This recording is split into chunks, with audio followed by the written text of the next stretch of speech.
tema të nderuar të shikues dhe mirë se ardhët në dritaren e televizionit publik shqiptar, ku i ftuar në studio është kryetari i Partisë Socialiste Shqiptare, zoti Fatos Nano.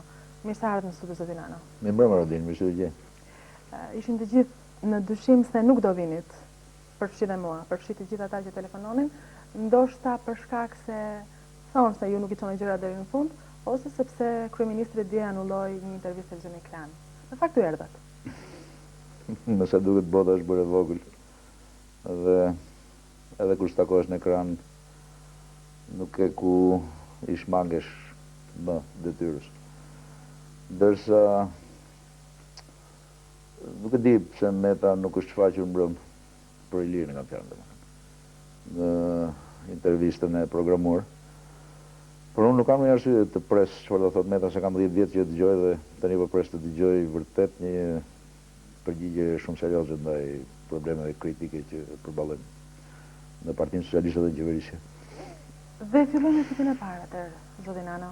Jeni sonte në dritare me një maskrimin nga Santo Domingo, ku morët lajmin se pritet veste kongresi i ardhshëm i radhës së Internacionale Socialiste që do pranojë partinë që ju kryesoni si anëtare me drejta të plota. Do t'i pyesnim për skenën, dhe jo për skenën e Santo Domingo si fillim. Çfarë ndodhi në Republikën Dominikane?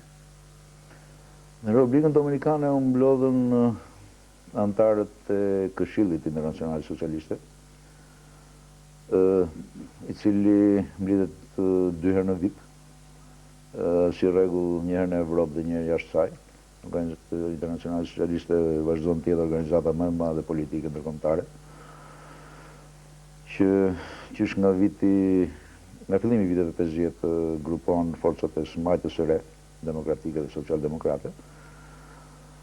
Dhe në mbledhjen e Santo Domingos, natyrisht merrin pjesë dhe anëtarët me drejta të plota, përfshi këtu dhe Partinë Social-Demokrate Shqiptare, edhe partitë me të drejta në zhvillim, pra me statusin ndërmjetës të vëzhguesit apo konsulentit, siç është dhe Partia Socialiste e Shqipërisë. Ajo që ndodhi ishte kurorëzimi një procesi strikt 8 vjeçar, që kur ne kemi bërë kërkesën për kontaktet e para me këtë organizatë të madhe të moderne, ndërsa është kurorëzimi i gjithë 10 vjeçarit të historisë re të Partisë Socialiste të Shqipërisë, të historisë transformimit, demokratizimit dhe të adaptimit saj me standardet e social-demokracisë europiane pas rënies komunizmit. Dhe për këtë arsye hapi që u hodhi ishte i rëndësishëm, ishte proceduralisht i pashmangshëm dhe i nevojshëm, sepse sipas procedurave statutore internacionales, Komiteti i Çështjeve Administrative dhe Financiare, si FAKU,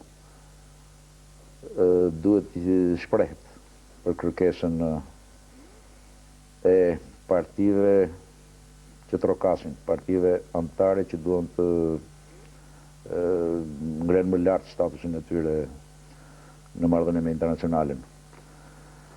Pozitivisht ose jo, dhe kjo ndodhi në datën 25 në mbrëmje, pra një natë para fillimit të Këshillit, dhe në datën 27, në orën 11 paradite, ose më saktë në orën 16 në orën tonë, u shpall në seancë mendimi pozitiv i SIFAK-ut dhe u hodh në votim në Këshillin Internacionales